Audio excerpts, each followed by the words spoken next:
Welcome to Tigers Untapped, a Bluff City Media podcast.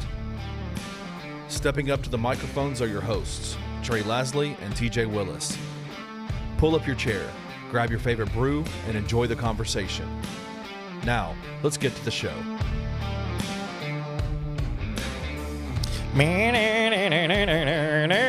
What are you doing? I don't know. I've been kind of shaking it here. Guys, Pretty much welcome to throughout the the episode. entire- Sorry, we didn't even welcome you guys in. TJ was doing weird things with his beer. Welcome, guys. Well, I was shaking it up because this is a chocolate stout, and I don't want all the chocolate to potentially be sitting at the bottom. Well done. But you didn't shake it, and yours is doing that. So you got to give it the old tap. The old. Are you serious? Is that real? What? I don't know. We're up to a bad story. What? Mine won't stop. I don't. Where are these beers from, Timothy? Stop! What is happening? I don't know. If people are only listening, this isn't going to make a whole lot of sense. All right. So for those only listening, it's beer spewing everywhere, and TJ and Trey are now drenched. We were already. Do we have? We're recording this on Monday night. Do we have and it's napkins? We don't. nonstop raining outside. It's So we're already wet. horribly wet outside. We've had some alcoholic ice cream already. It literally won't stop. Neither one of them. What's going on? I didn't even shake mine. I did shake mine. It came out of my nose. I don't know if anyone saw that. That's okay. It's I mean, definitely. Kenny, are you getting this? It won't stop. I see it. You got to all the way. Just crack it all the way. Let it mass airflow out. It's fine. It's fine. been open all the way from. All right. To 2 catch minutes. you all up, we are drinking Soul and Spirits. What are we Cupid spilling all over the set chocolate tonight? stout. Kenny's going to need to get us some new furniture. I mean, we needed new chairs anyway. These are very slouch chairs. So What happened to that? No, it really doesn't stop. I don't understand. I don't understand. All right. It's a chocolate stout. I will let you know. This is not something you can take just big gulps of. Yeah, it's thick. I think we're good now. Kenny, this might be a burp heavy episode. What an awesome introduction to the show. Gosh. Welcome. That was well done. How are you all? You know? How are you all? That went about as well as the Ticks played basketball this week. That was a planned segue. We did this all on purpose. Yeah, we just shook them up so they would spray everywhere and ruin all of Kenny's equipment. It's in my nose. It's all over you. It is. It's literally all over the front of your shirt. I know, man. My wife's going to be so mad. She's gonna be So spot stinky. shot it. TJ's body's making weird noises over there. Man, it's in my nose. Anyway, what's going on, Trey? What do we talk about other than our shooken beers? We went 2-0. Basically won the game the same exact way both nights. You had a little deja vu, did you not? Thursday night, you sneak one out against a pesky little Tulsa team in Tulsa. 78-75. Quinterly hits a 3 with what? I'm a gas bomb over here. With like 3 seconds left. And you squeak out of there with the dub. After you'd been up, what was the we got up like 16? 16, I think, yeah. Obviously, the biggest news is the Caleb Mills injury, which I was ready to come in here and absolutely rip Tulsa University a new one because Man. I was 105% confident that he slipped on a wet spot on the floor. I think you still can. I think Didn't it's have okay. a stretcher, a wheelchair. Didn't have a stretcher, wheelchair, nothing. No, that's true. Our head coach had to participate in carrying him off the court. Get us out of this conference, please. I didn't notice any sweeper boys I know. or girls, whatever. But I will say they did confirm after the fact that he did not, in fact, slip.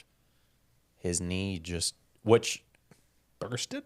I don't know. Ugh. Your knee giving out. He went so high in the air for. He did. Yeah, it's nasty. It was weird. I don't like it at all. You could see it on Quinterly's face. It was. dislocate or whatever. I guess it ended up what's Called the- it a fractured it's a fractured patella. patella. I don't even know how you do that. Which I don't I know thought how you do fracture that on- was bone. Yeah. And the patella, I thought it would be like a torn. You have two, right? The patella is the kneecap bone, but then you have a patella tendon that's connecting. It goes over from the top over the kneecap. But what I don't understand is how planting like that fractured his patella.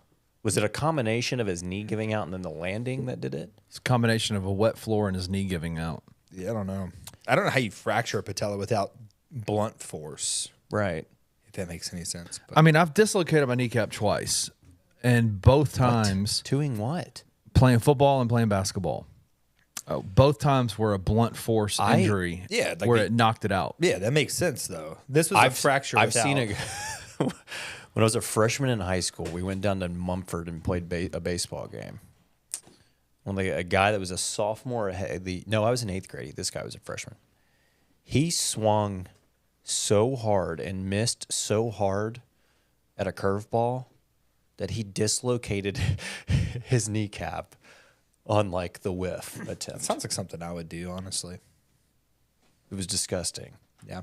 So now I know why Quinterly was like not wanting to look at it if that's what it looked like. You know, it's crazy. Well, was he at Alabama? No, disregard that statement. What? I was gonna ask if he was at Alabama when that dude blew out his knee. He was the dude at Alabama that blew out his knee. He has blown out his knee, but that's not the guy I'm talking But about. I think he talked about that it kind of took him back to that. He said he was in the same spot on the floor. It just kind of Yeah. seeing that happen kind of made him relive his. And We need to get a medical professional on to explain how you can I fracture tweeted at your one. knee without any. I can imagine falling on it and fracturing makes perfect sense. Any type of force to the front. Yeah. I get that. I don't know. I could ask my guy on Twitter. He's the fantasy doc, but he'll probably give me a super generic answer again, which is not what I was looking for. So what happened with my knee, TJ? I was second string quarterback in the game. We were winning by like 40, so I got in the game, took a snap, Second string what? quarterback. What year was this? It's a lot skinnier. This is like a This is seventh grade. Oh, 7th grade. Yeah. Took a step, planted on my right foot, took a step and turned. I was just a handoff to the left. And the defensive lineman with his helmet hit my left kneecap on the side, and it knocked it out of place. yeah. That makes What's sense. the though. recovery process on that?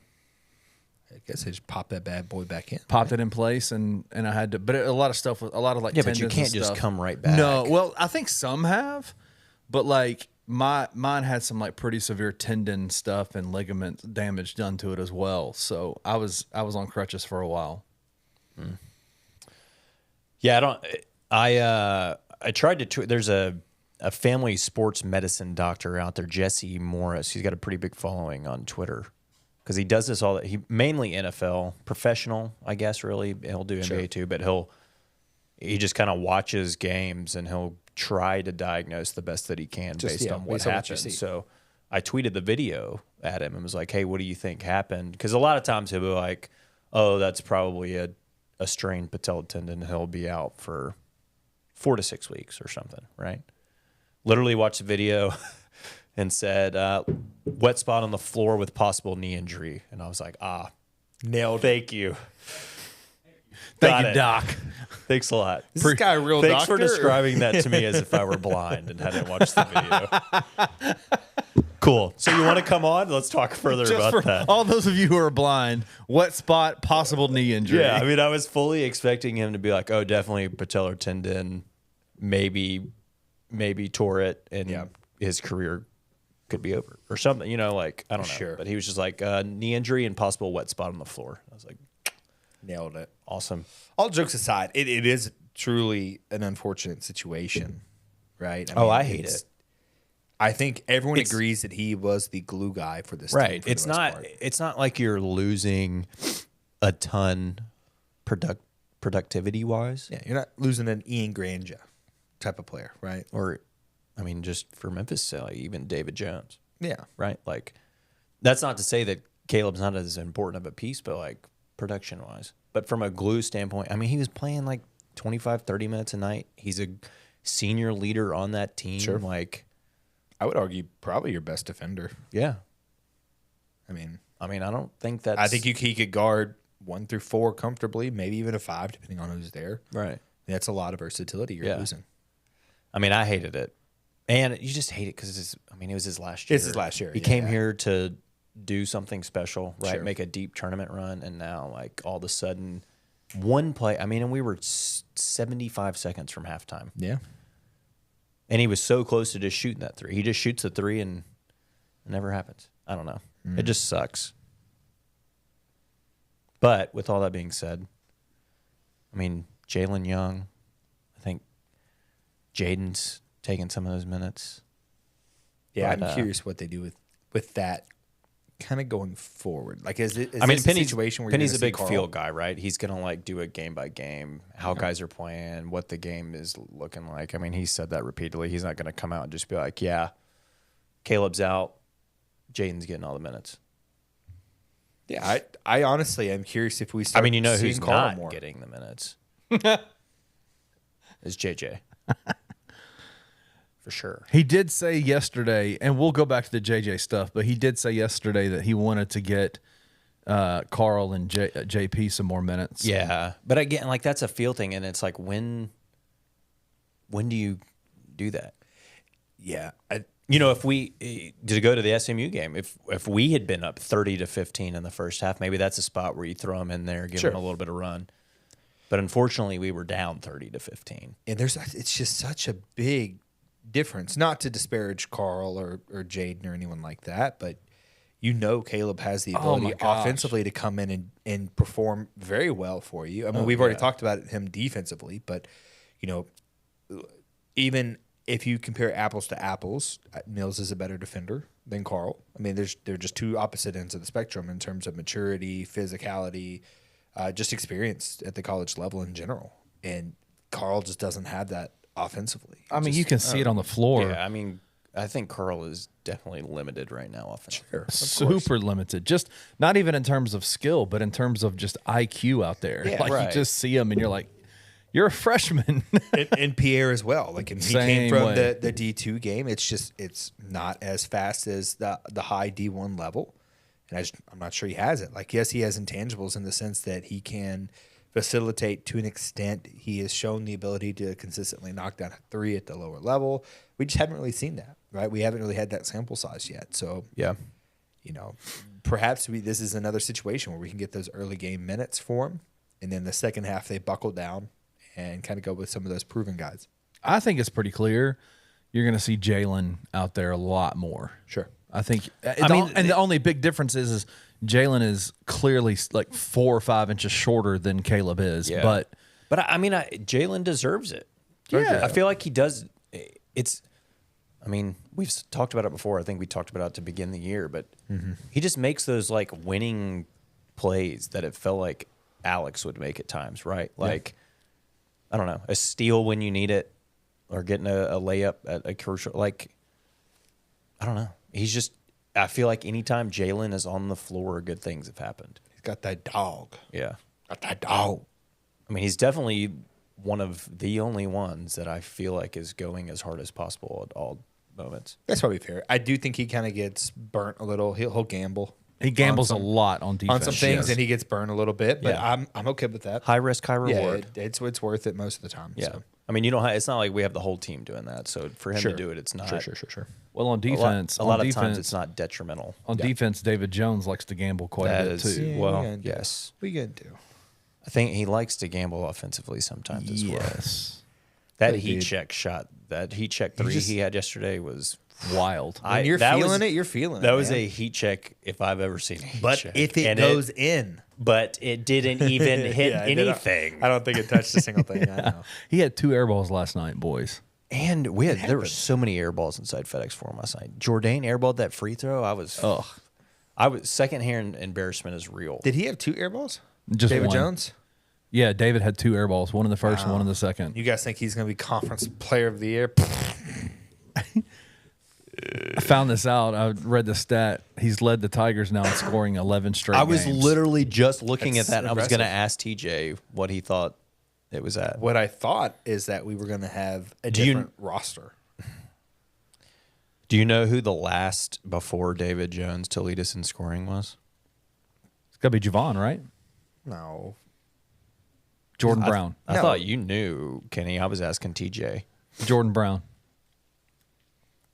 Okay. Are you talking about in points per game? TJ, do you have? I'm waiting for TJ. No, I'm saying the last leading scorer of a game besides David has led us in scoring the last 11 games. Who was it in that 12th game that led us in scoring? Was there that one game where Ashton went bananas? Yeah, it was Ashton. Yeah. Oh, the Michigan game. Yeah, he had 17. Yeah. Game before that was David with 22 at Alabama State, and then Quinterly with 18 at Missouri, and Nae'Qwan with 19 against Jackson State in that opener where he looked like he was about to be it looked the like player we of were the getting year. sold on what I thought. Although we he were looked, get. He's good. played well. He was good yesterday. He's played well. TJ stopped. He's just on a He what? slump. From No, three. he was shot 50%. I understand. yesterday. That's what I'm saying. He has been on a slump. Like, he is starting to tick back up, and it's just He's been, playing well. I don't know if he even called it a slump. My man was like 1 of 30 at one point. Yeah. I mean, that's... And when I made the David Jones comment, it was thinking we were going to get the Nae'Qwan of yesteryear, the one that we would play against from Wichita State. He's 4-8 from the field, 2 of 4 from 3 yesterday, 10 points, 3 boards, an assist. I'll take that. But he's not the 45% from 3 or whatever he has been. Let him get there. I know. I am. It's going to be probably difficult when you go 1 of 46 at some points, but I would like to see an uptick of maybe in his conference. usage personally, but I think he's going to get it. I mean, he had 36 minutes yesterday. yeah. Led the team in minutes yesterday. Wow, I did not know that. Yeah. What did you guys By the way, happen to what see? a dime by Penix just right here. Wait till you see it. Kenny is like 30 seconds ahead of Yeah. us. We'll get to it in 20 minutes when we see it. Sorry. Yeah, like what are you talking about? What a dime. There's a flag. There was just offensive holding on our play. So Never mind. That's the play. Oh, They okay. called it back. Sorry. So we're caught up. We're even. What in the world happened with the rebounding in the first half Ooh, yesterday? I It don't was like even 20 to 1. We did not even have double-digit rebound. 20 to 1. It was 27 to 9. It's 24-9 at the half. 24-9 at half. That's what if I was saying 20 to 1 is what it felt like, but That is absurd. I mean, I know we talked about I mean, it just felt like SMU came out and in the first half wanted it more and was playing harder. Sure. They absolutely did. That's the I thing. mean, that's what it like. Yeah. And I'm sitting there with a buddy, and I'm like, why can't? After that point, I looked at it. After that point, we outscored them 47 to 29. You beat them by 18 the rest of the game. After you got down 30 to 15, it's like, why can't you just start the game that way? I think Penny's asked that question. I think he said something about I've just got to find a way to say the same things to them. Well, find No, it. JQ talked about it yesterday too. He said honestly, there's a level of complacency that is sneaking into this team that needs to be stopped right now. Sure. And he said straight up, he was like, we are playing with fire and we're going to get burnt very quickly if we don't stop it. I mean, you think that, but I was thinking about this on the drive here. I mean, is this just a team of destiny? Hey, Every team, don't look at me that way. I'm listening.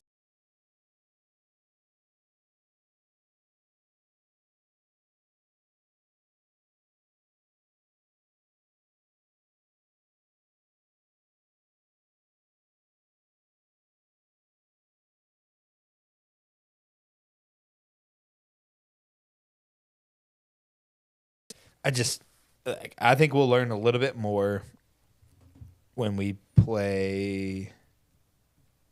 Who's next? UTSA? Yeah, Wednesday. Yeah, because that's a bad that is- team. They're a bad team, and Memphis should crush them. There should be no playing with fire on Wednesday. No, I do think we do get into the situation. I don't know what the line's going to be, but like that is, if there's a game to win by 20, it's that game. 18. Yeah. I mean, what are y'all's 15 thoughts? plus. What were y'all's thoughts coming away from the SMU game about SMU? They look good. I mean, I thought going into it, they're ahead of schedule, and I knew it was going to be I didn't think we were going to get down 15 in the first half. goodness no. But I knew it was probably going to. I did not feel confident in it got to like -9.5. I think It before was tip. -7.5, right? I think right before tip it was 9 I don't know. or 8.5, somewhere around there. I just felt like when it opened at 4.5, that felt closer to being right. I mean, I think they're good. Do you think they have the chance to be the second best team in the conference? No.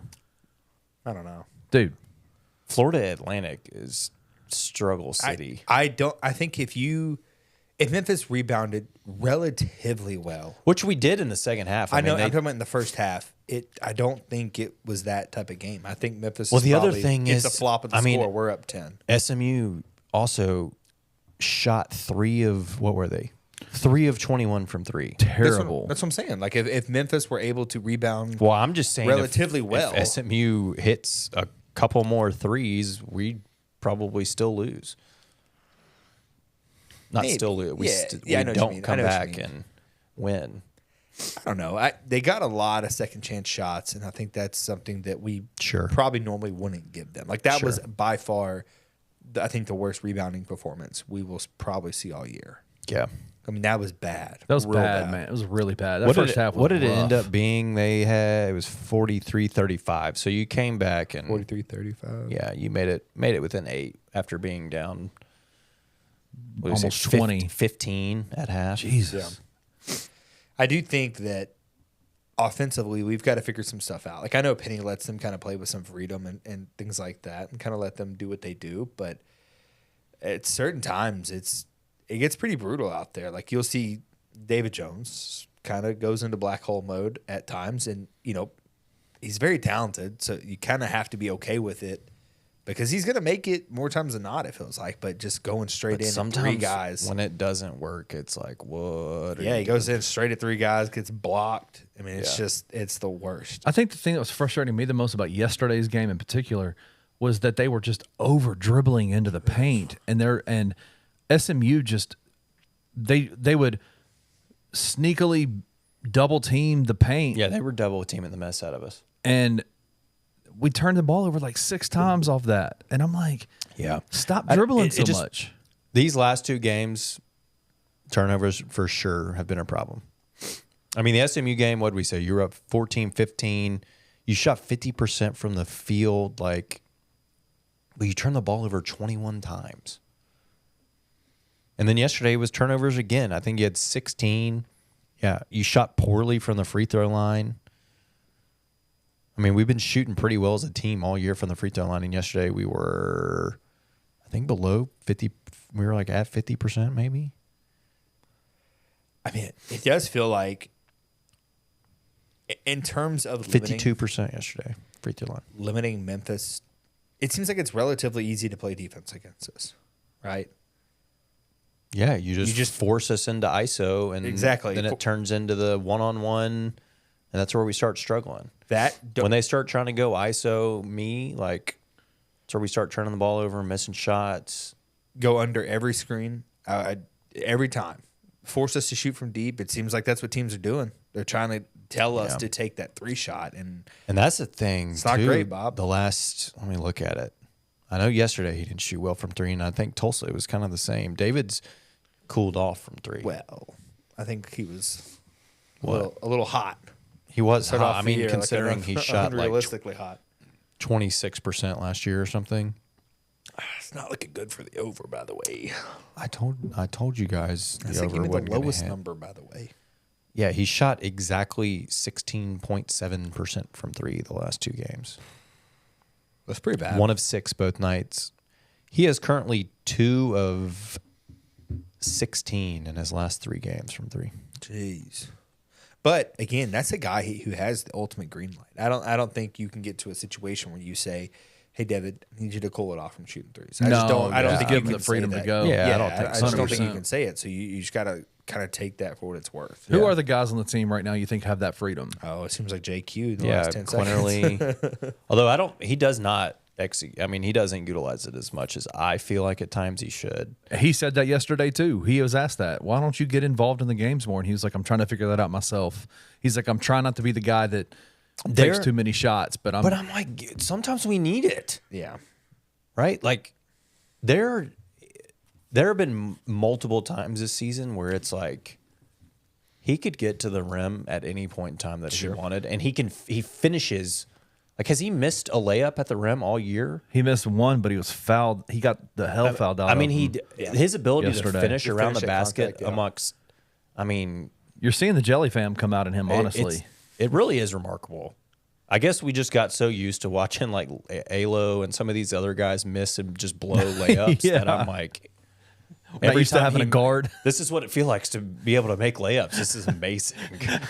Every layup JQ makes, I'm like, that was an incredible layup. Yeah. What a great layup. And he's like, whatever. Did you see the spin he put on that ball and went in?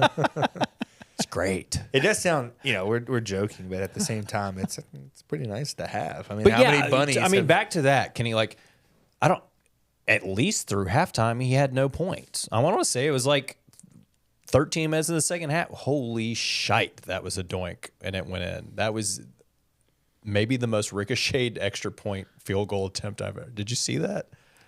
No, I was looking at you. I was asking Kenny too because I thought he was watching it. No, I'm looking at you too. I mean, I'm surprised the field goal didn't collapse on that. I've never seen a ball hit the field goal post as hard as that just did on that PAT attempt by Michigan.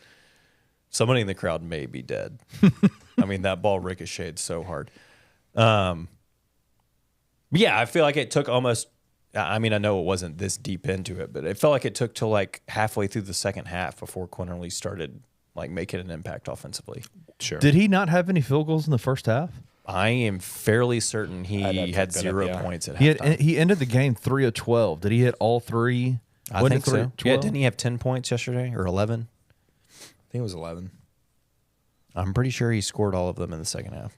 So is that a situation where he is more so just not in the structured offense, or is it more so he is passing to someone who's I think he's repassing? Too passive. He's being more passive. Yes, I think that's exactly what it is. Not as in like he is a point guard passing. He's just being passive and not being so aggressive. Well, I think his point guard mentality has kind of created that. I mean, every point guard wants a true point guard wants to get his other guys involved, and that's what he does. But at some point, and he even acknowledged it yesterday, he is going to have to step up and become a scoring point. He's going to have to. I just double checked. He did not score a basket in the first half. That's wild. That cannot happen. I mean, I'm about to double check and see the second to see when he made his first.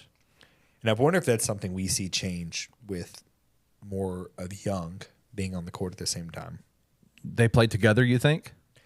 Perhaps. I mean, if you're sitting here telling yourself that JQ needs to find a way to get the ball, and you know that Young is looking to pass, you got JQ there. He has the ability to be essentially a pseudo shooting guard at the same time. Like, I definitely think that he could be the second guard on the court. I mean, I'd consider it, at least. Well, we saw some of it yesterday, I think, in that second half, didn't we? I mean, I know we saw Jalen and JQ on the floor together a few times. All right, I found it. I'll Trey give you both a guess of when JQ made his first basket yesterday. It was a layup. What minute? No, it was not. left. It was actually a 3-pointer first. Oh no, it was the David Jones 3-pointer when he passed it out from the paint? Mm-hmm. Oh, that was 11 minutes left, 12 minutes left. What'd you say? 7. Yeah, 7:46. It was pretty late. To put us up 52-46 was his first made basket. So he scored his 11 yesterday in the last 7 minutes of the game. That's wild, dude. That's wild. With one of them being the game-winning 3 with 3 seconds left. Yeah, we need more of that, JQ, in the first half. Like, give me that first 7 minutes of the game, not the last. Well, but I think he knows that too. Both. I just think that maybe it's a situation where he doesn't want to say like, David just really holding on to that ball. yeah. David does do that. That's the vibe. I mean, they've get. also established that David's like the guy. I know, right? But Like, I think JQ mentally knows that he could also get his. I know, but I'm saying I think like first they're going to default to going through David first. Yeah. What else stuck out to you yesterday?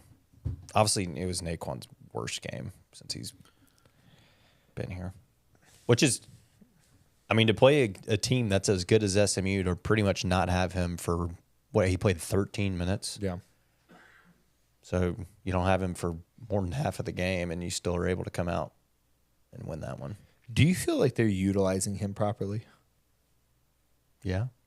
Do we have? I don't know if we have enough of a sample size yet. Yeah, I was thinking this earlier. I was like, do they use him well? And I'm like, well, he hasn't really played Like, do we know really what role and what he can do for this team that's going to be super effective for this team? I mean, because right now he likes to spend a lot of time out at the top of the key. Yeah, I mean, I don't think he's a guy that you're running things through, right? Like, well, not even just running things through him, but I mean, in terms of getting him involved with pick and roll, like I think he would be an incredible role man. Dude, and that's they just don't run it that often. It doesn't seem like you see it with Malco every now and then. I'm like, come on. I mean, Malco's been playing incredible, and I think we could have a whole separate segment on that. But I think Nae'Qwan would be a perfect role man for them. He is a perfect role man. They just haven't pulled it out yet.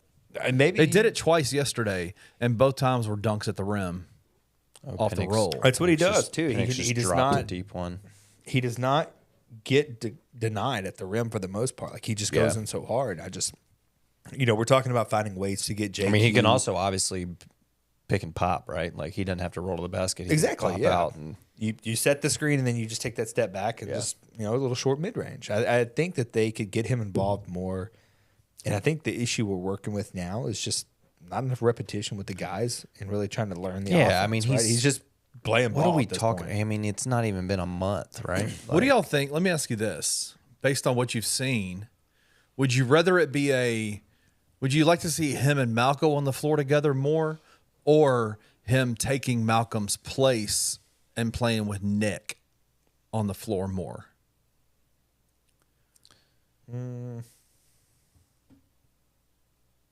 I don't mind him and Malco, but I think it also I think it's going to depend on personnel wise, like what the other team's doing. Like, do you need Malco's size at that point in time, or are you trying to play a little bit faster? And they needed Malco's size big time yesterday. Yeah. And I mean, he performed. He almost played 30 minutes yesterday. I think 27 minutes Malco played. Yeah. It's also hard. Like, Malco's been damn good this year. It's hard for me to not want him on the floor.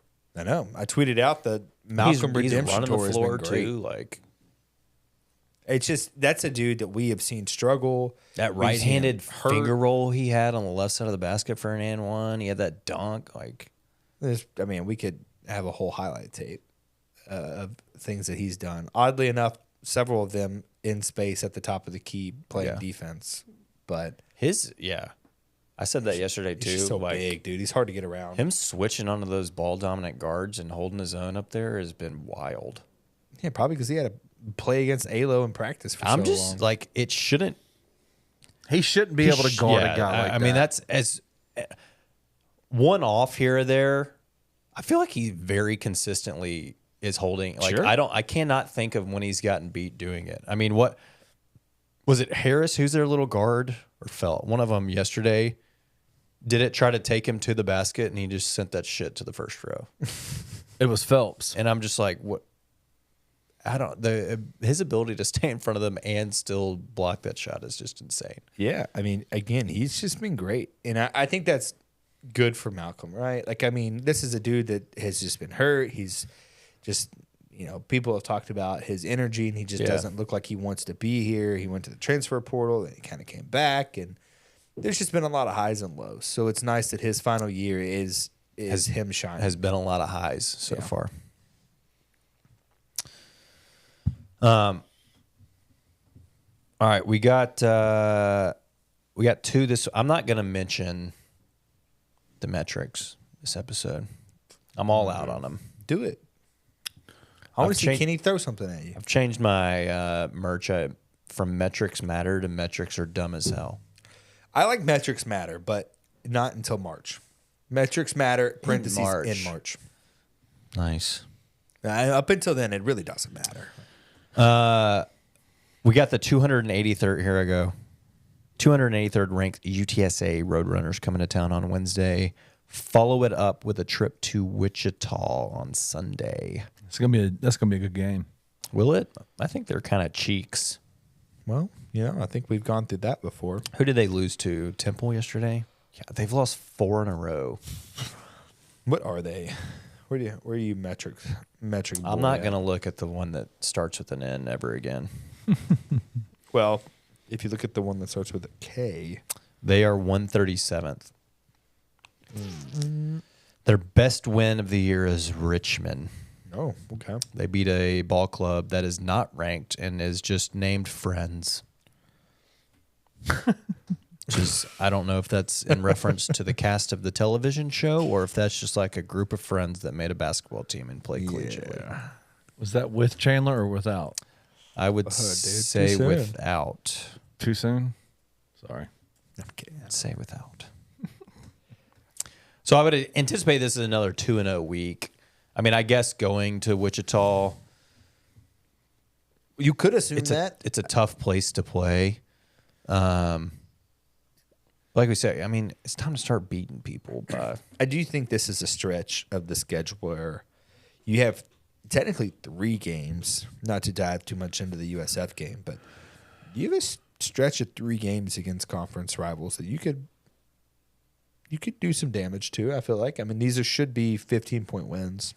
Maybe not Wichita State. But I mean, if we're UTSA being definitely. honest, I don't think until you get to the 15th of February at North Texas, I mean, I know people are weary of at Tulane just because of Ron Hunter and what's happened there previously, but we've also gone down there and had like limited rosters, people sitting out, people sick.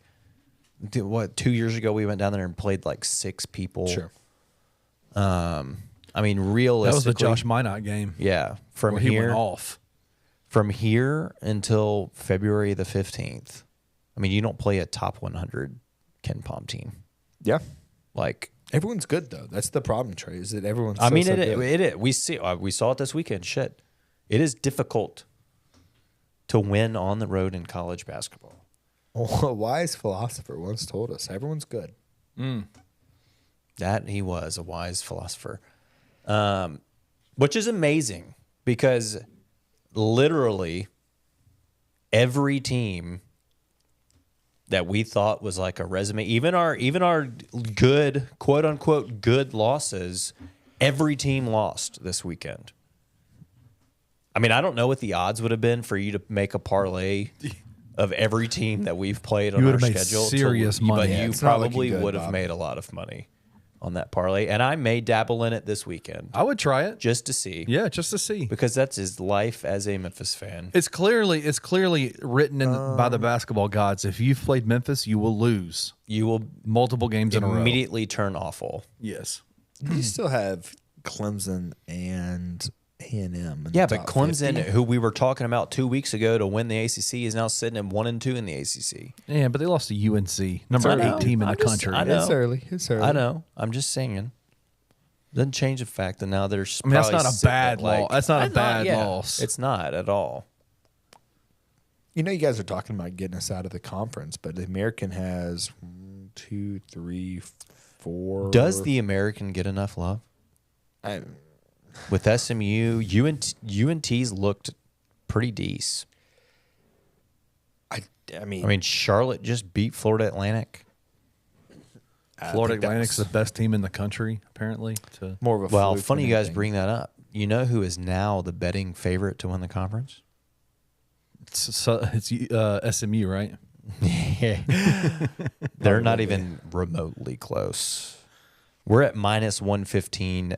Florida Atlantic's at plus 155. SMU is third, but they're at plus 1,300. What's Tulane? That Oh, is quite the geez. jump. Tulane is not even in the top 6.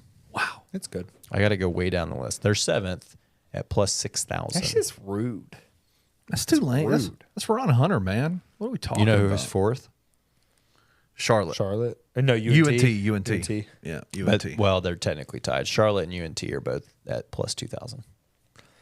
I do think that, not that it's a good conference. Let's be real. It's not like a good conference. Memphis should roll, right? Like, we should not, with the talent we have, we should be But able after, to I mean, even crush these what, guys. what you just said, like going on the road is, thank goodness we don't got to go to Charlotte. We saw how tough that is. I mean, that at North Texas game is going to be tough. We talk about Tulane's probably going to be tough. I know I just said Wichita sucks, but I mean, they've got a good fan support. Like, it's going to probably be packed. We're top 15 team coming into Wichita. Like, they're going to be ready to roll, Yeah. you know? Do you think the Tigers are going to stick around if they win these games? Well, like I say, this week they would go 2-0. They're probably going to stick in that top 15. top 10, top 15. If you go range, to it, right? I mean, if it's going to obviously depend on what happens in front of you. But I mean, 2-0, I don't think you're not doing anything but either staying where you're at or going up. I think they sit right there. Yeah, I kind of think they sit too. I mean, again, yeah, it's just going to be dependent on what happened. And it's what, Duke and somebody are tied for 11th in front of us, right? In the rankings, we're 13th, and then 2 had the same amount of votes in the AP. Yeah, Marquette and Duke. Yeah. So I mean, it's dependent on what they do. I mean, Houston's about to get into the actual meat of their schedule. The only remaining undefeated team. I mean, honestly, They have played nobody this Yeah. year. I mean, we got all the opportunity in the world to just continue to climb in the ranks. Illinois and Marquette coming off losses. Depending on what happens there, I could see Memphis moving up if they lose. Yeah. I don't know. It's interesting. I don't think they surpass the top 10 by any means. Maybe at most they move to 11. I mean, not really. There's no real needle mover in terms of beating UTSA. I think we've already said they were a post 250 Ken Pom team. So Yeah.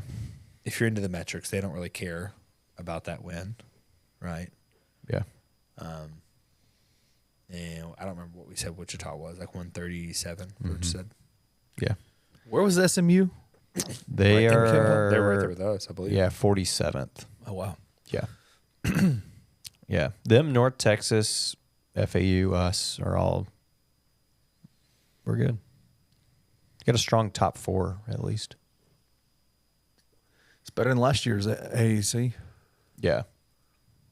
I mean, obviously you don't have You don't have Houston. the Ken Pom #1 team, but I do think that, like, we've talked about it before. We kind of crap on the conference. I do think that they are probably going to be better than what we give them credit for. I mean, I don't think it's what we thought coming in, where everybody was like, it is FAU and Memphis, and that's it, right? Like, there's this huge gap in the rest of the league. I mean, we literally saw it. Florida Atlantic played their second conference game and got beat by Charlotte. Like, targeting. I do think it's early, but if you told me this is a 3-bid league, I'd believe you. I can see it. I can see North Texas working their way in there. SMU. FAU. Well, they're gonna. I thought when you said 3-bid, you were talking about us, FAU, and then one other random. Us, SMU, FAU. That's what I think. I think going into the tournament, it's going to be Memphis, SMU, FAU, UNT. UNT are the top four. I could see. Didn't UNT play in the NIT championship last year? Or am I making that up? I don't know. I thought it was. I'm pretty sure it was 2. Wasn't it UNT and UAB? Wasn't that? I was thinking UAB. I'm looking it I up. thought it was UAB because of the little point guard. Yeah, it was North Texas and UAB in the Jelly, NIT whatever. championship. Oh, that's interesting. North Texas won 68-60, that- 68-61. The That's coach is interesting. gone, right? Yeah, they did get a new coach. But, I mean, they're still... It doesn't look like they've dropped off at all. Where is UAB right now? They are sitting at... Did you say UAB? wow, how does... Oh, I'm looking at you. They're 167. 167. Ooh. 10-5. But they've rattled off 6 straight. They play FAU on Sunday. We'll see how At that home goes. or at- No, it's away. It's In Boca. It's down there in Boca. TJ, I don't think you're wrong. I think this is a better conference than what people are giving it credit for. And I know we've crapped on it. I think Penny has made some comments where he has said Even stuff. today, did you see what he said today? No. He's said- definitely I mean- said some stuff where I think he's going to start backtracking. I'm paraphrasing. Today, based on today, he's not. I'm paraphrasing, but something to the effect of like it wasn't fair to the players to go through that out of conference schedule the way we did, and then now have to play these games. Basically, is what he said.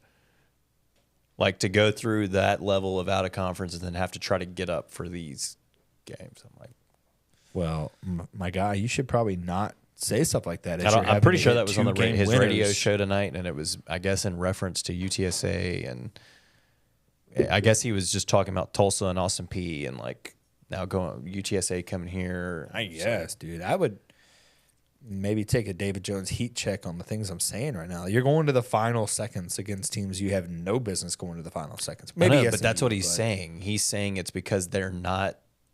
Those games aren't exciting to them, right? They went through this where you're playing all these name brand Missouri, Michigan, Arkansas. Sure, but how humbling to go to the final. Like you, I know you disagree, but they were not far off from potentially losing to Austin Peay.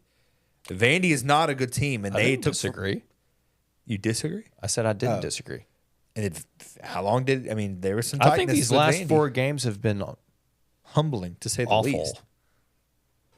And Memphis has no business playing these teams like that, going to the final seconds. No, I completely agree with you. And here we are. We're going, January 10th, we go into UTSA. What's that, 2 days away? Yeah, 2 days away. We're going to UTSA. Yeah. No business being a close game. I agree with you. 98% chance to win a coming to us, excuse me. 22-point game he's got it at. And then 71. Being over 70% chance to win on the road is damn good. Well, if you win by 6 at Wichita State. I mean, you should go 2-0 this week. All right, last thing, then we'll take a break. We have won 8 straight. Do you know what that is in the nation as far as active longest win streaks? What number? Where we sit? 8 straight? Yeah. I'm trying to. I guess that doesn't matter. I was trying to think of how many teams. Houston obviously has the longest at 14. They haven't lost. Yeah, I was trying to think of how many teams have one loss, and I'm like, well. Well, now Ole Miss just lost, so they're out there. Yeah, so they don't. They didn't get smoked by UT. Oh, God. Yeah, it by was 30. Atrocious. Yeah, it was definitely a beatdown. I mean, 8 straight. 10. Yeah, we're 9th. Yeah. Tied with McNeese State, Western Kentucky, and Fairfield, who have all won 8. Speaking of, there's a lot of rumors out there that McNeese State might be Mikey and JJ's landing spot. Look, dude. I don't think it's being serious, but I do think that wherever they go, I hope they're happy there. I mean, is Mikey going to try to go somewhere and play right now? Well, JJ can't, so I don't know if that's going to be how that works. I mean, does JJ care? Yeah, I think JJ does care. I don't think he cares that he. Okay. I think wherever they land, they are going together, and it's going to be a place where they are option 1 and 2 for the most part. So, yeah, but if Mikey wants to play now, JJ can't play now. So, I don't know if there's anything that says he for sure will play right now. I mean, maybe he can go to like San Jose State. I don't even know if they play basketball. I'm just saying, I don't think him going to McNeese State and immediately playing is out of the question. No, you're right. I think JJ would go with him and just do what JJ wants to do until next year. Just play video games and not go to practice. I don't know. I have no clue. Play laser tag. I don't know. All right, we're going to take a break and we'll be right back. Come back. Michigan's about to win the national title. Minute 53, and they are up 21.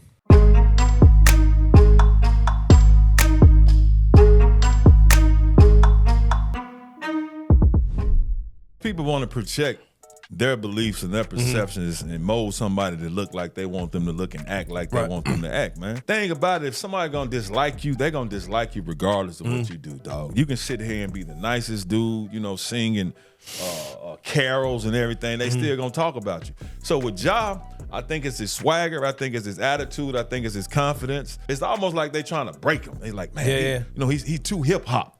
What's too hip hop? That's what they saying without saying it. Right. Like same thing they used to say about AI. Because it's the influence and the power he has. You gotta look at Ja, man. He's the most entertaining NBA player in the NBA. Yeah. I ain't saying he's the best. He's the most entertaining. Yep. So when you have that power and that influence, you want to try to control it. If you can't control it, now you're going to try to tear him down and try to break him a little bit. So it seems like, so that's why they keep saying, have you changed anybody in your circle? And his team was like, no, because they trying to get in. Right. They trying to get in. We want to be in your circle. We want to get in so we can mold you to how we want you to act and how we want you to move. Tune in to The Anthony Sane Show, Wednesdays and Fridays at 12 p.m. weekly on the Bluff City Media YouTube channel.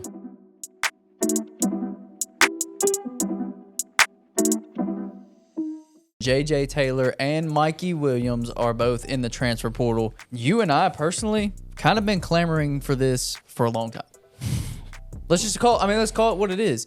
There is no need for this team in this scenario with what they did in the transfer portal, with what they have going on. There was no reason in the first place for them to come to campus. If Penny wasn't so loyal, he probably would have cut ties with both before they got on campus. I think. No. I think, though, Penny handled this really well. I think it's also very revealing of Mikey Williams and J.J. Taylor's character to a certain extent. There are very few universities in this country that would have stood behind Mikey Williams For sure. with 9 felony charges for assault with a deadly weapon. Yep. They're very few. And how does he repay the university and Penny Hardaway? Mount. He gets the hell out. Tune into On the Bluff with Christian Fowler and Gabe Kuhn every Tuesday at 12 p.m. on the Bluff City Media YouTube channel.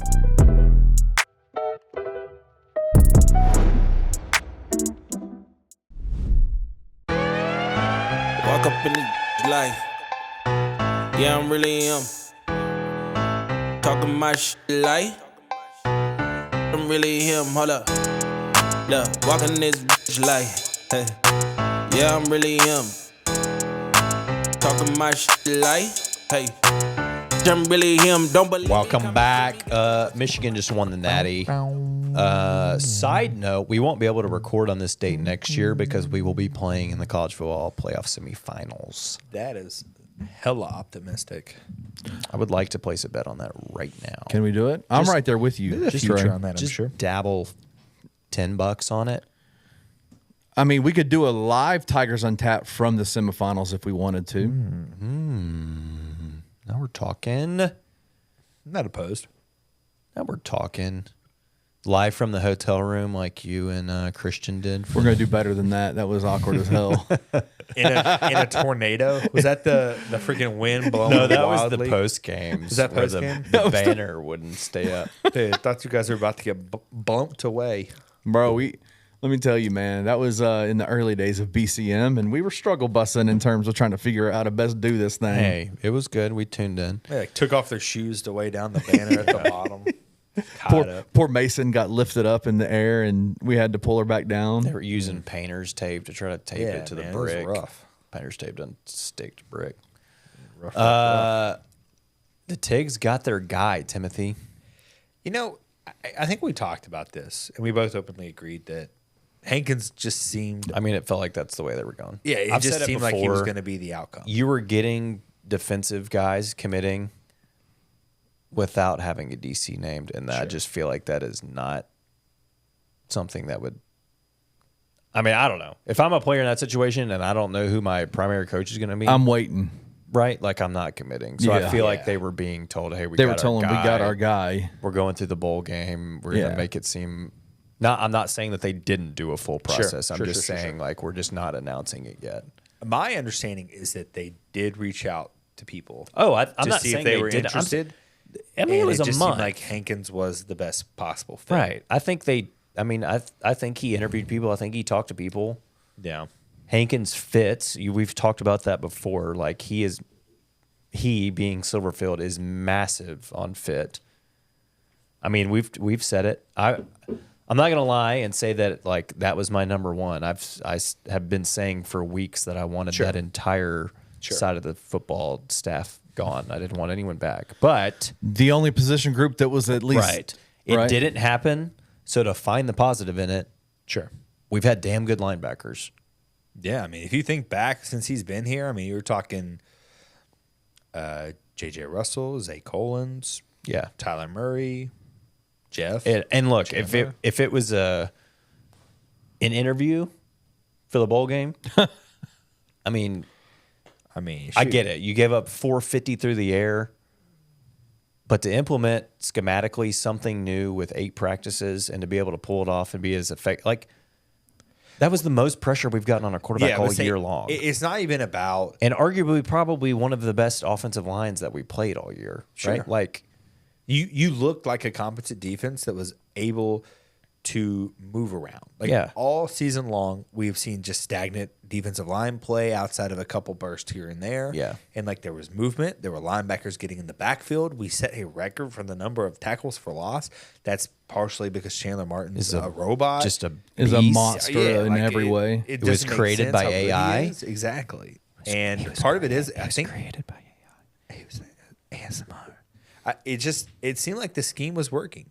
And I'm curious how this works going forward. Are we going to see another scheme change? Are we going to stick to 4-2-5? Did they go to 3-4? I mean, but that's like, listen, like part of it is that's the nature of the game is throwing different looks and disguising things. And like, I mean, you heard the Iowa State team talk about it. Like we were showing them stuff that wasn't on film. Like this should have been happening all year. Yeah, it kind of sounds like. I mean, how what many we times said. did we? I know. That's what I tweeted. I was like, it's actually really nice to be on the other side of this quote because I feel like every other week it was us hearing that.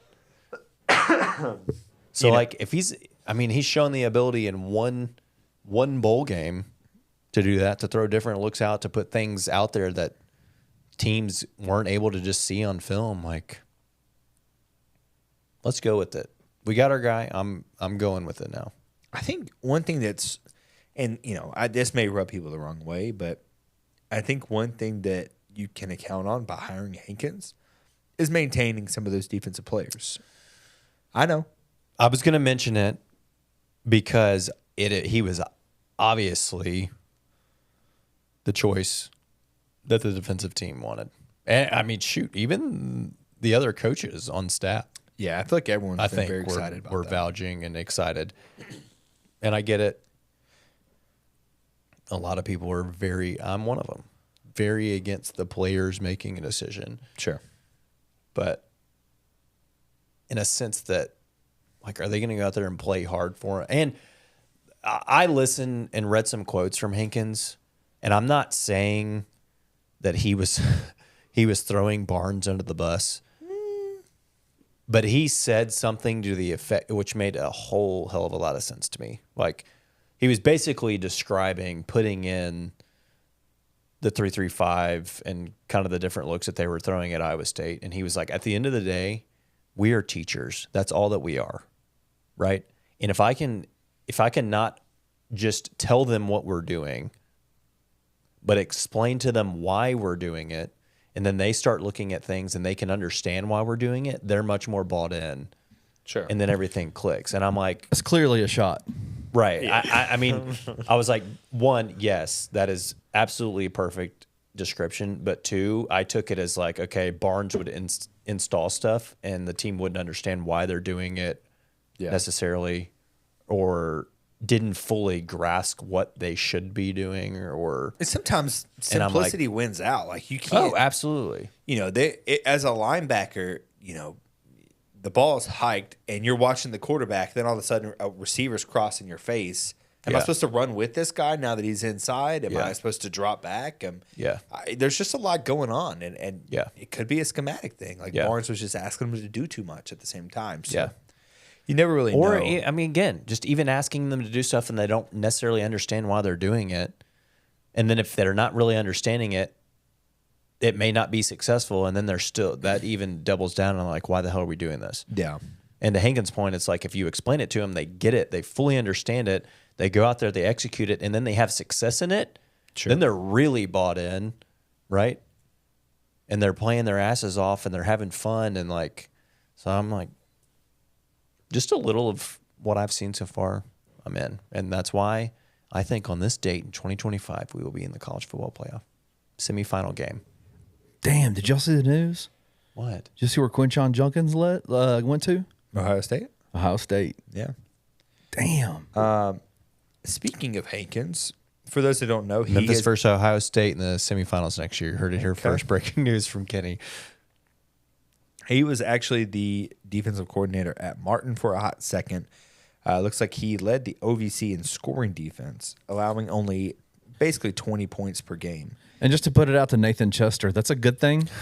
Yeah, I think Chester misread that because I read it. He was like, "Oh man, that doesn't sound good." Why did we hire this guy? And I was like, 20 points is leading the conference in scoring defense is bad. His look, I think he's just confused. I think he perhaps misread it. I don't know.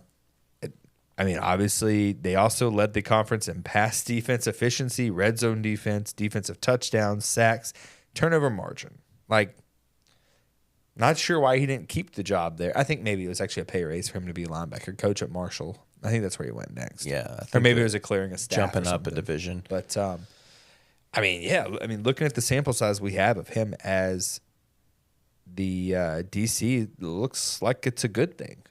Yeah. So I'm all in on it. yeah, I mean, That's not the only staff changes we've had on that side of the ball. is it not? Are you surprised by the We are still waiting to get clarification. I think officially on that, nothing's been announced, but it has been out there. it's definitely out there. But like, Kyle Pope is no longer the defensive line coach.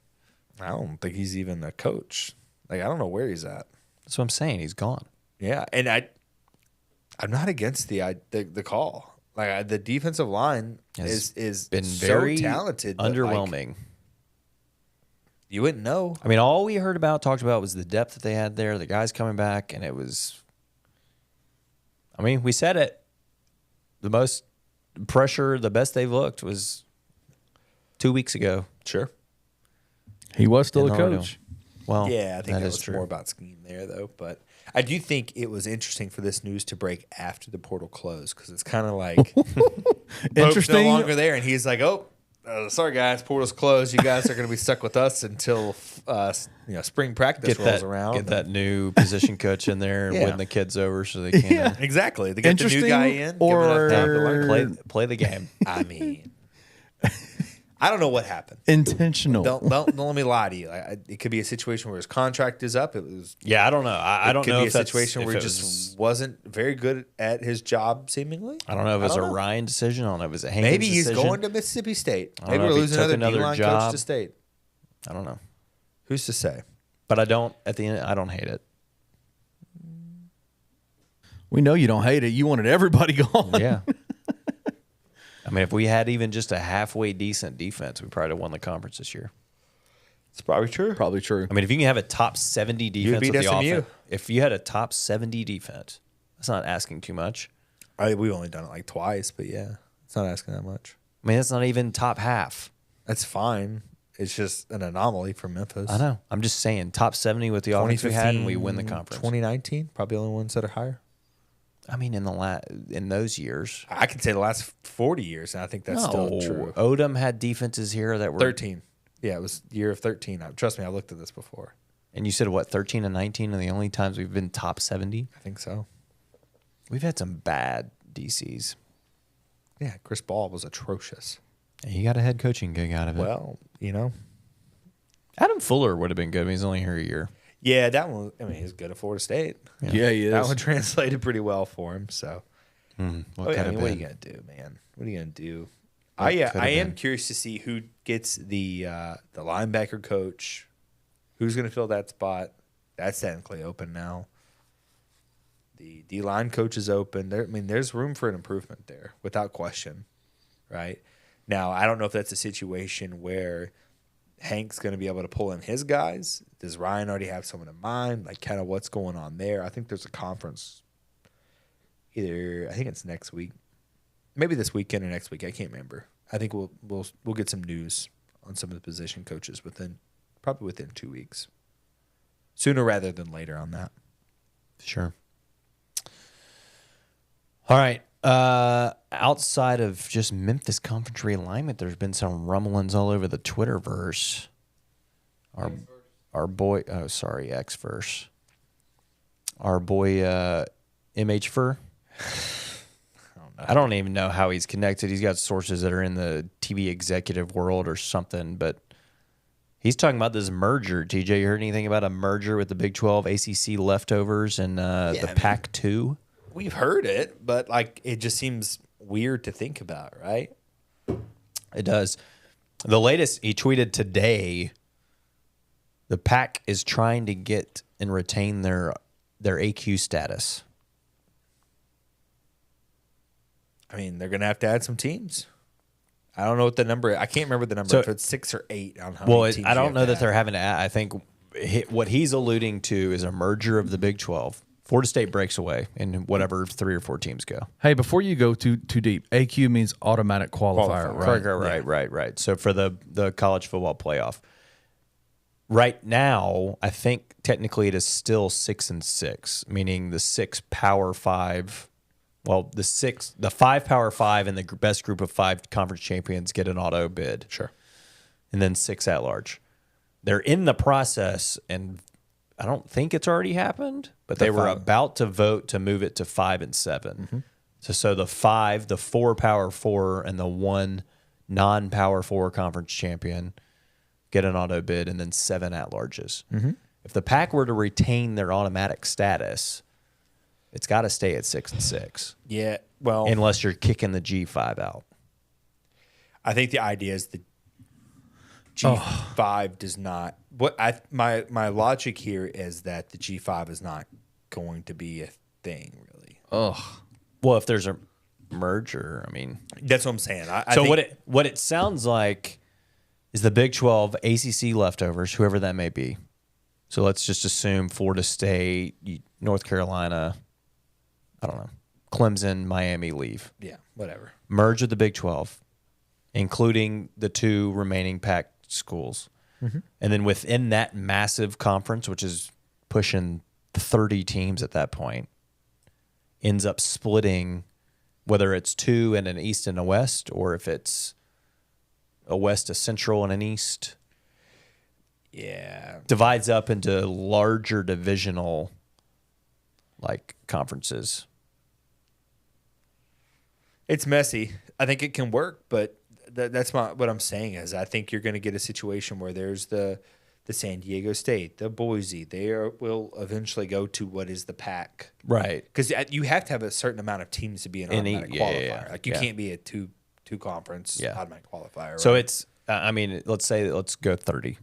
Let's say this merger, they end up with 30 teams. You're looking at 3 10-team. Something like that. Mini divisions or whatever. Sure. Whatever they're going to call it. I don't know.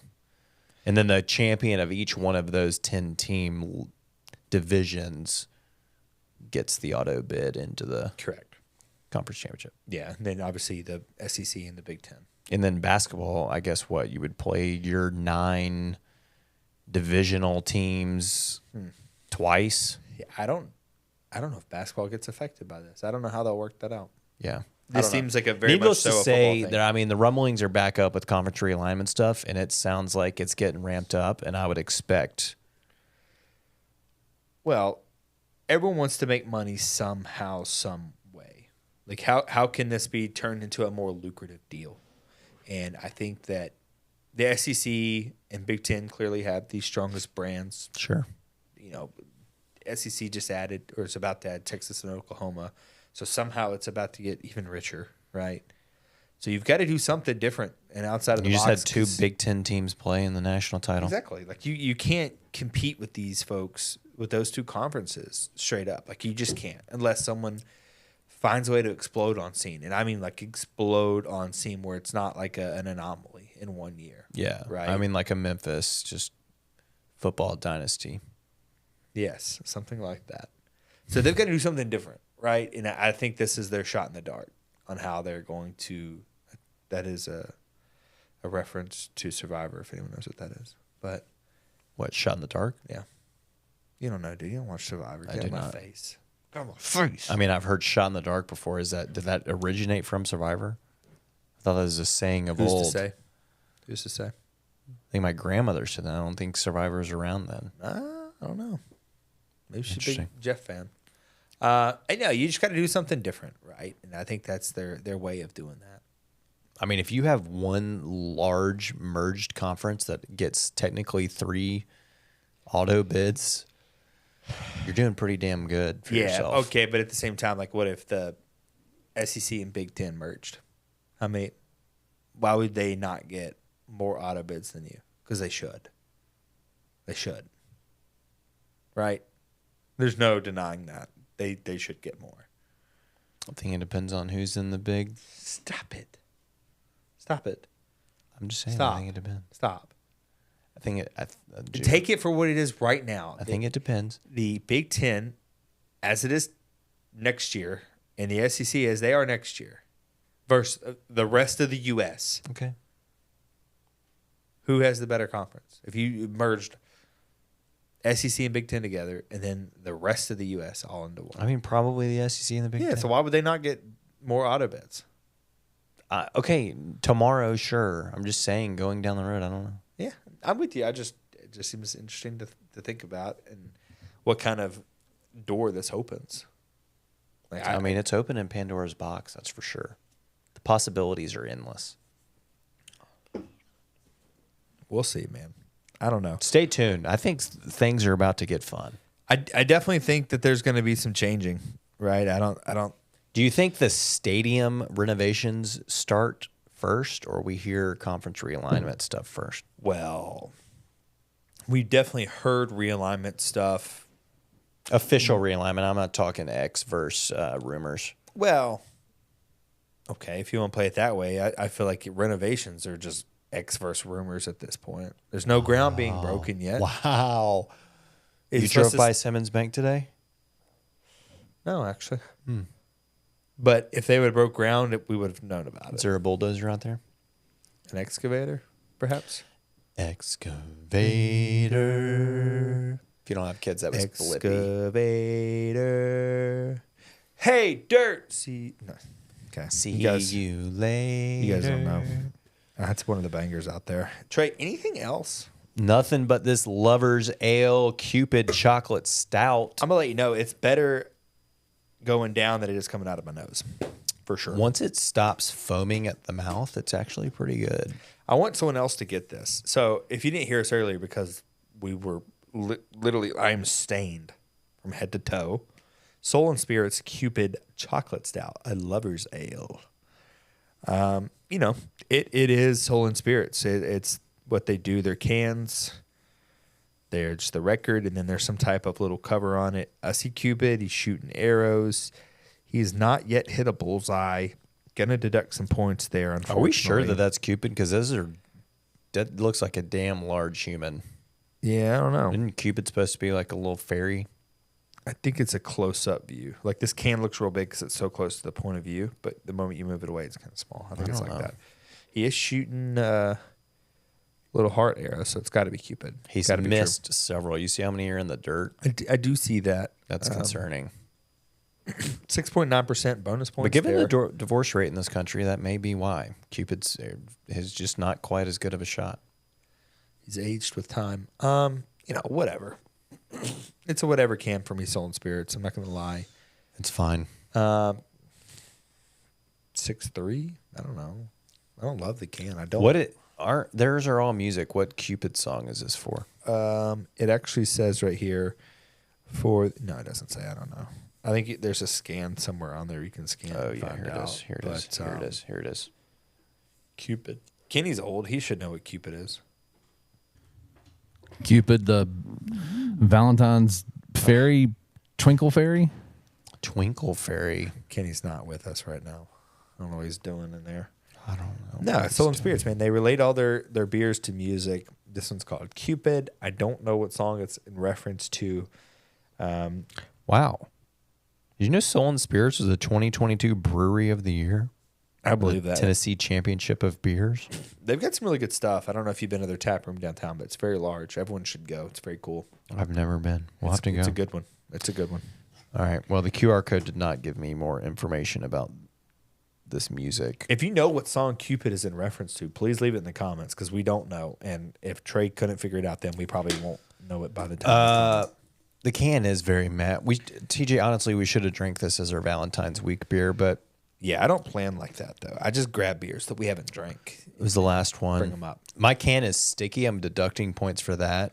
That's because it exploded. Okay. on you earlier. I didn't shake my beer. Nothing That's of not that true. nature. And it's the can's fault. You shook your can. No, you shook your can.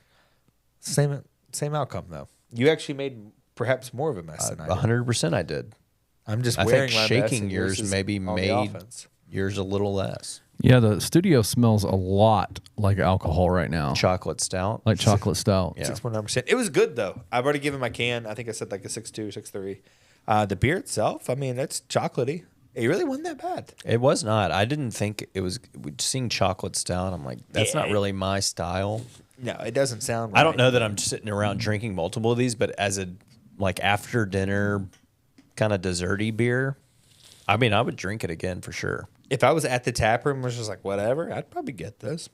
I don't know if I'd drink 2 of them just because it is kind of a lot going on. Not 2 back to back, but you would drink it again. I would definitely drink it. Yeah. I never gave it a can score, but what'd you say, 6.1, 6.2? 6.2, 6.3, something like that, yeah. It feels like a 6 flat. That's fair. I know newbies, we call them that when they don't give decimals, but that's just what it feels like. It's just not my style, personally. I think the beer, though, it is a decent beer. I'm torn. It feels like a 6.5 to me. Yeah, I'm torn because normally if it's over a 7, I would drink 2 back to back. Right. It's not in 7 range, but it's not bad. It's not bad. 6.5 may be a little low. We almost need a scale of all beer and then like for a chocolate stout. Like It's on its own. A sub tab. I mean, in the chocolate stout category itself, Gotta be up there, I right? mean, this is like a 7.8. Yeah. Gotta be pretty good. But on just the normal Tut beer scale, it's like a 6.5. Yeah, 6.6. 6.5. Sounds right. I would drink it again. Not drinking more than 1. A pint might have been a little much. Yeah, if you can cuss. They don't do small cans. They only do pints. Really? That's one thing. 12 ounces of this ice cold on a winter's eve after dinner. I would definitely crack this bad boy open and pour it into anything else. This in a frosted glass. Maybe just a little bit of it because Would you can't, be. it's going to foam too much. Get you a frosted glass, pour you about out 12 ounces of this bad boy. It's good, man. That's it. Cupid chocolate stout. Trey may Cupid drink choc. another one on Valentine's Day to make up for the mess because he only had half a beer. Maybe. All right, Trey, anything else? Nothing here other than that you guys need to subscribe, like, comment. and Buy come- a shirt. The shirts Buy are so a soft. shirt. I'm not They wearing one are. right now, but they are so soft. I'm not wearing mine either. It's in the wash. Had to wash it up. The canvas tee, man. I like those so much. Such good stuff. That's what you need. A frosted Tiger's Untapped glass with 12 ounces of Cupid chocolate stout in it. Send us a picture of it.